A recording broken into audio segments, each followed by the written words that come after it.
This was the steering wheel I used to guide my Benetton around the world in the early 1990s. It was removable, just as the steering wheels are today. It would have had a couple of brackets on for a drinks bottle and a radio, but that's where the similarities end. We're joined by Renault's Nelson Piquet. Nelson, the dashboard has now moved onto the steering wheel in front of you, for most of the teams anyway. Take us through these amazing devices you have available.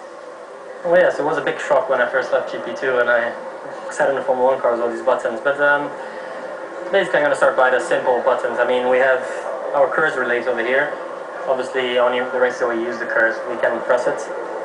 Radio, pit limits.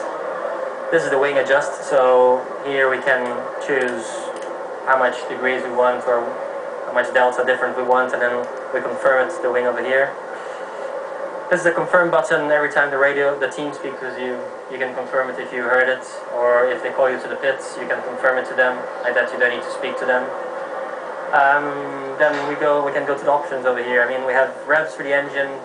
This year, obviously, we have to save every time more engine because it's getting more restricted. So over here we have 12 different options of how much revs we can use during the race for qualifying to try to save the engine as much as we can. This is another setup for the wing. We don't use it too much on the track. It's more for the guys in the garage. Mixture of the fuel, obviously. More mixture, obviously, the more fuel you're using. Less, you can save a bit of fuel in the race depending on the strategy. And then this we come to the diff. This is the diff of the car. High speeds, entry, mid.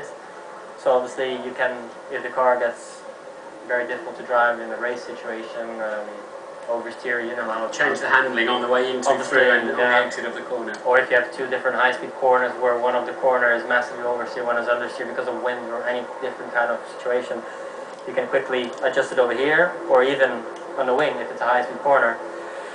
Obviously this is a neutral, very easy button.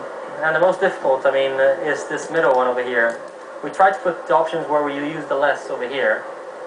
And for example, if we need to change a clutch settings for a start or for a pull away in the garage and a pit stop, we go to clutch and we have these two buttons over here, there's plus or minus. And we can see clutch and we can see the option over here, so you start going searching for the option you want. Isn't the workload too high now in the cockpit? I think if you lived from this 1 year and came to this one, then yes. But I think this came gradually. You know, every year they added maybe 2-3 buttons. Until now you have 25 buttons about now. So maybe in about 5 years we're going to have another 10 buttons in the steering wheel. Maybe have a bigger one. Well,